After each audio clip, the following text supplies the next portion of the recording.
Madam President. Senator from Oregon. Madam President, the Senate will take a vote shortly on a resolution from Senator Schmitt dealing with infrastructure funding.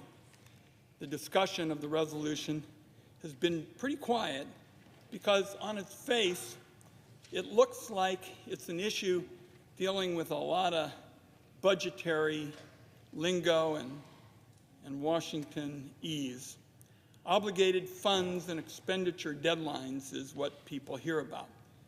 But the reality is, this proposal is anti-infrastructure. It could put stop work orders on thousands of infrastructure projects across the country. Some of them have shovels in the ground as we speak. And my concern, Mr. President, we pass this and we'd be going virtually from a period where folks in Georgia and elsewhere had hard hats on to their facing layoffs. Now here's the background. In 2021, the Congress passed emergency funding for state and local governments. At the time, there was a big concern that their budgets would get clobbered by the pandemic, which had hammered our economy and put millions out of work. But state and local budgets fared better than expected. So later on, senators were looking on a bipartisan basis for smart ways to rebuild our infrastructure, roads and bridges and highways, water and sewer, also broadband projects. And there was bipartisan agreement that Congress ought to allow that leftover state and local funding to be repurposed for these important infrastructure projects. So both sides of this chamber, the Republican side, the Democratic side, Mr. President, passed legislation multiple times, even by unanimous consent, that provided what the states and localities wanted, which was more flexibility. We hear our colleagues on the other side talk a lot about wanting to cut red tape, get the federal government out of the way, empower the states, laboratories of democracy. Here's a case where my colleagues on the other side got exactly what they wanted: more flexibility for the states to use taxpayer funds on infrastructure.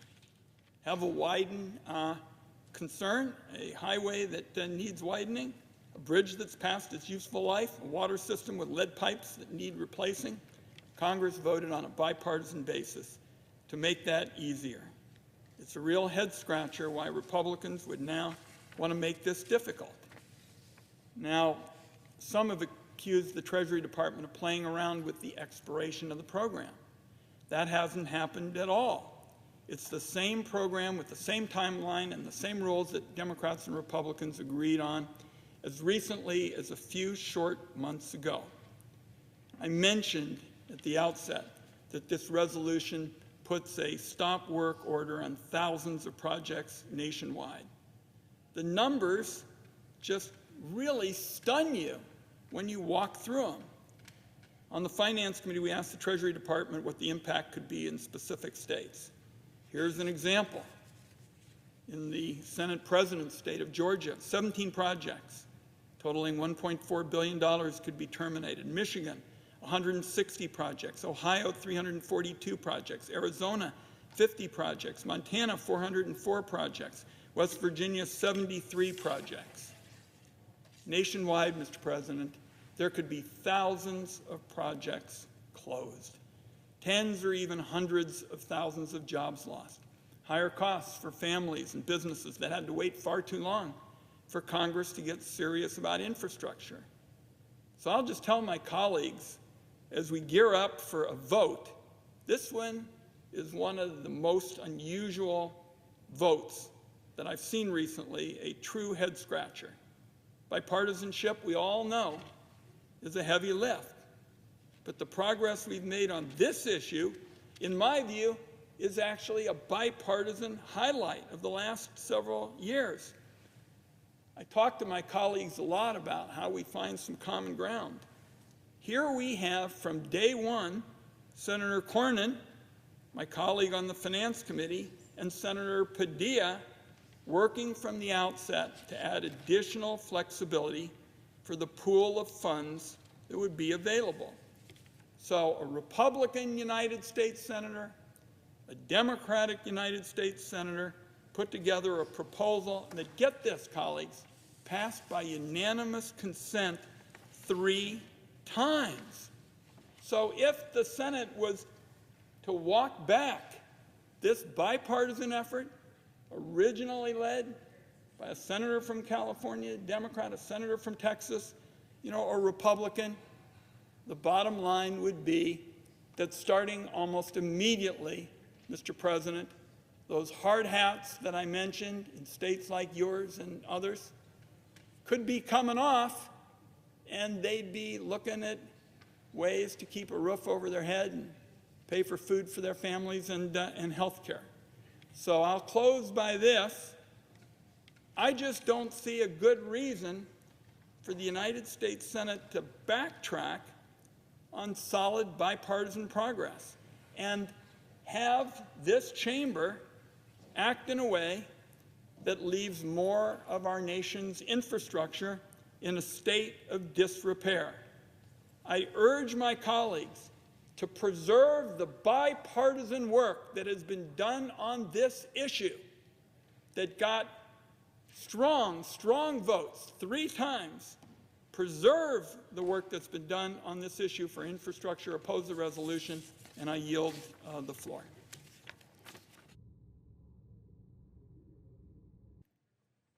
Mr. President. Senator from Missouri.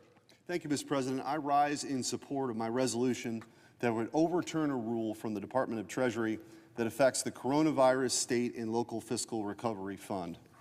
Treasury's attempted sleight of hand to keep the COVID spending spigot on is an insult to Congress and those who believe that are in our Constitution, as well as a complete misuse of taxpayer dollars. As we vote today, we as a body must ask ourselves a couple of simple questions. First, are we going to allow funds meant for COVID recovery to be spent after the so-called quote-unquote emergency ended? Or are we finally able to install fiscal responsibility as our national debt spirals further out of control? And second, are we willing to defend the Article I branch from an overreaching agency and bureaucrats who want to claim more and more power for themselves? The spending in this program, which is hardly the point right now, actually, with this extension of the time, but it's worth noting, has been wasteful on many occasions. When Congress provided $350 billion for the Coronavirus State and Local Fiscal Recovery Fund, I don't think one could imagine that the fund would have been used for golf courses and swimming pools and tennis courts, maybe to some. It also became a slush fund to incentivize illegal immigration. $340 million for cash payments to illegal immigrants in Washington State. $3.6 million in Illinois to help illegal immigrants apply for citizenship. $2 million in D.C. to help turn the District of Columbia into a quote-unquote proud sanctuary city. Regardless of whether you supported the spending or not, this fund had a specific purpose. This fund was designated to aid state governments and local governments with revenue shortfalls tied to the COVID-19 pandemic. When Congress created this fund, Congress provided a clear restriction. In statute, Congress required that all costs incurred with money from this fund must be incurred by December 31st, 2024. That is the statute, that's congressional language. In short, recipients had over 3 years to obligate this funding, or the funding would be returned to the federal treasury. Most states and localities understood the requirements. As of March of 2023, over a year ago, all states had obligated at least 60% of their funding, while localities had obligated over 54%. Yet, lo and behold, while most people in this body were celebrating Thanksgiving with our families, the Treasury Department tried to pull a fast one on the American people. The Treasury Department decided it knew better than this body and better than Congress, and the department rewrote the law to fit its own needs and special interests. Even though the statute said all costs must be incurred by the end of this calendar year, the Treasury Department decided that receipts could still use these COVID recovery dollars way past 2024. This is infuriating on a bunch of different levels. First, the administration ended the public health emergency for the pandemic on May 11, 2023, Now, most Americans have moved on well beyond that, but even this administration acknowledged over a year ago that it was over. It's also crazy because even though this administration said COVID ended about a year ago, bureaucrats at the Treasury Department decided we should just keep spending money anyway, spending billions into 2025 and 2026 to recover from COVID. Just think about that for a second. But beyond this, beyond there being no rational reason to continue the spending for COVID recovery, this rule does not even keep the spigot on in order to directly benefit our constituents. This is bureaucrats giving a helping hand and a paycheck to, you guessed it, other bureaucrats. Earlier this week, Secretary Yellen attempted to assert that if this rule is overturned, and I heard this from my colleague, then infrastructure projects would grind to a halt. That is false. That is not true. This administration, once again, is using fear-mongering as a reckless tactics for a radical agenda. Let's be honest with the American people and look at the text of this rule. Under this new Treasury rule, the funding is limited to administrative and legal costs, such as compliance costs and internal control requirements. This rule ensures that funding does not go to bridges or broadband, but to bureaucrats. And this rule has real cost. This rule, if it continues, will cost taxpayers at least $13 billion, if not more. That boils down to about $1,200 for each and every American family.